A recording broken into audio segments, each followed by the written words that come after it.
ஆண்டவராகிய இயேசு கிறிஸ்துவின் நாமத்தினாலே உங்கள் யாவருக்கும் அன்பான வாழ்த்துக்களை நான் தெரிவித்துக் கொள்கிறேன். மற்றொரு இனிய காலை பொழுதிலே உங்களை சந்திப்பதில் மிகுந்த மகிழ்ச்சி. இந்த நாளை கொடுத்த தேவனுக்கு ஸ்தோத்திரம்.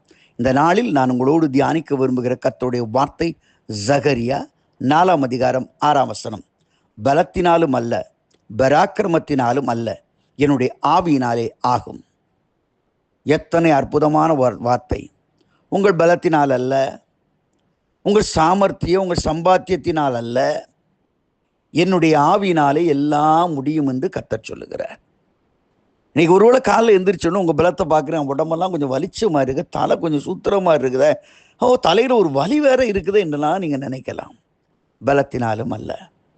காலை எந்திரிச்சோன்னே இன்னைக்கு இந்தந்த பெல் நான் செட்டில் பண்ண வேண்டியிருக்கு, இந்தந்த பணத்தை நான் இப்படி போட வேண்டியிருக்குன்னு நினைக்குங்க. உங்கள் பராக்கிரமத்தினாலும் அல்ல. கர்த்தர் சொல்லுகிறார், ஆவியினாலே எல்லாம் ஆகும். அம்மா, உன் பிள்ளையை பற்றியோ, உன் மகனை பற்றியோ, மருமகளை பற்றியோ, மருமகனை பற்றியோ, உங்கள் அம்மாவை பற்றியோ, அப்பாவை பற்றியோ கவலைப்பட்டுட்டு இருக்கியா? ஆண்டவர் சொல்கிறார், பலத்தினாலும் அல்ல, பராக்கிரமத்தினாலும் அல்ல, என் ஆவியினாலே எல்லாம் ஆகும் என்று சொல்கிறார். Praise the Lord, praise the Lord. ஓ பெரிய பர்வதமே, நீ எம்மாத்திரம். அடுத்த வசனத்தை வாசிச்சிங்கன்னா அப்படி சொல்லுது, பெரிய பர்வதமே. நீ பெரிய பர்வதம் போல உங்கள் வாழ்க்கையில் சூழ்ந்திருக்கிற பிரச்சனைகள் தலையில் விழுந்துருமோ, குடும்பத்தை தாக்கிருமோ நினைக்கிறீங்களா? ஓ பெரிய பர்வதமே, நீ எம்மாத்திரம். செருபாபேலுக்கு முன்பதாக சம பூமியாவா என்று கர்த்தர் சொல்லுகிறார். ஆண்டுடைய வல்லமையுள்ள காரியம் எதையுமே மாற்றி அமைக்க முடியும். அன்றைக்கு தேவதூதன் மரியாளுக்கு தரிசனமாகி சொன்னான், இதோ நீ கர்ப்பவதியாகி ஒரு குமாரனை பெறுவாய். அந்த அம்மாவுக்கு அந்த தீர்க்க தரிசனம் கிடைக்கும் போது வயசு 16 18 வயசுக்குள்ளே இருந்திருக்கும். பியோர் வர்ஜின், நல்ல ஒரு கன்மையான ஒரு பெண். அவளை பார்த்து சொல்கிறாரு, நீ கர்ப்பவதி ஆவாய். அந்த அம்மா அழுத மாதிரி சொல்லிட்டாங்க, இது எப்படி ஆகும்? How it is possible? பரிசுத்த ஆவியான மேல் நிழலிடுவார். பலத்தினாலும் அல்ல, பராக்கிரமத்தினாலும் அல்ல, என் ஆவினாலே ஆகும் என்று சொன்ன தேவன் சொல்லுகிறார், பரிசுத்த ஆவியான மேல் நிழலிடுவார். நீ குமாரனை பெறுவாய், இயேசு என்று பெயரிடுவாய் என்று சொல்லுகிறார். Price the Lord. இன்றைக்கு ஆண்டவர் சொல்லுகிறார், ஒருவேளை உன்னுடைய உயர்க்கை சரீரத்தில் எனக்கு இந்த வியாதி இனிமேல் சாக வரைக்கும் இருக்கும் அப்படின்னு சொல்றியா? இந்த வீசிங்லேருந்து எனக்கு விடுதலையே கிடைக்காது, இந்த ப்ரெஷர்லேருந்து எனக்கு விடுதலையே கிடைக்காது, இந்த டயபெட்டிலேருந்து எனக்கு விடுதலையே கிடைக்காது. பலத்தினாலும் அல்ல, பராக்கிரமத்தினாலும் அல்ல, என் ஆவியினாலே ஆகும் என்று கர்த்தர் சொல்லுகிறார்.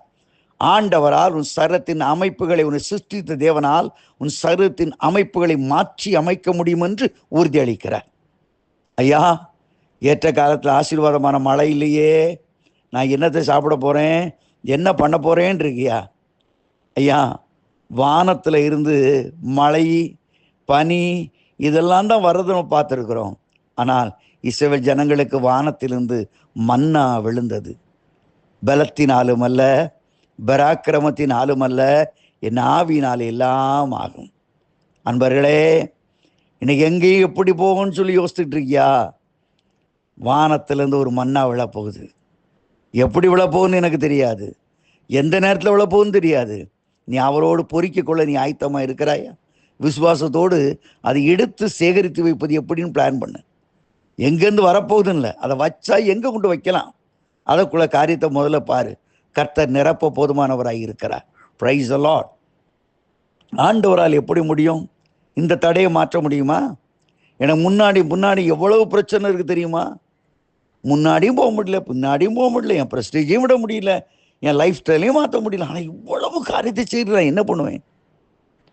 முன்னாடி செங்கடல், பின்னாடி பார்வோன் சேனை, ரெண்டுக்கும் ஒரே தீர்வு.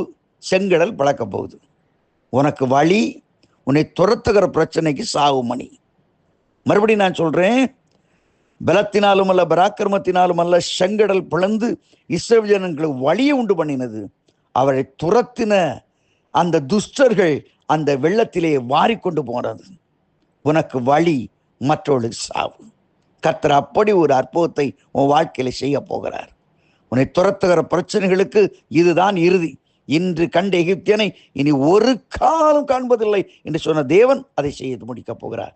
பலத்தினாலும் அல்ல, பராக்கிரமத்தினாலும் அல்ல, என் ஆவினாலே ஆகும். நான் திக்குவாயு மந்த புத்தி, என்னால் முடியுமா? ஆண்டவர் சொல்கிறார், இருக்கிறவராகவே இருக்கிறேன், பலப்படுத்துகிற கிறிஸ்துவாகிய நான் இருக்கிறேன், உனக்கு இருக்கிற உன்னை அனுப்புகிற நான் அல்லவா என்று சொல்லி கர்த்தர் மோசை அனுப்பி வைத்தார், கிதியோனை அனுப்பி வைத்தார். என் அன்புக்குரியவர்களே, உன்னையும் இந்த நாளிலே அனுப்ப அவர் போதுமானவர், உன்னையும் பலப்படுத்த அவர் போதுமானவர்.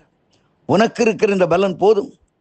பவுல் கேட்டான், எனக்கு இந்த முள்ளு இருக்குத நீங்களுமேன்னு சொல்லி ஜெபிச்சான். ஆண்டவர் சொன்னார், என் கிருபை உனக்கு போதும், பலத்தினாலும் அல்ல பராக்கிரமத்தினாலும் அல்ல, என் ஆவினாலே ஆகும் என்று சொன்ன தேவன். ஏன் பலம் பூரணமாய் விளங்கும்பா, ஏன் வல்லமை விளங்கும், ஏன் பயப்படுற? இன்றைக்கு ஆண்டவர் சொல்லுகிறார், உன் வாழ்க்கையிலே ஒரு பிரேக் த்ரூவை கொடுக்க, ஒரு விடுதலை கொடுக்க, பலத்தினாலும் அல்ல பராக்கிரமத்தினாலும் அல்ல, என் ஆவினாலே ஆகும். ஆமேன் இயேசுவே, ஆவினால் ஆகும் என்று சொல்லுங்கள். கர்த்தர் அப்படியே செய்வார், ஆசீர்வதிப்பார். ஆமேன், ஆமேன்.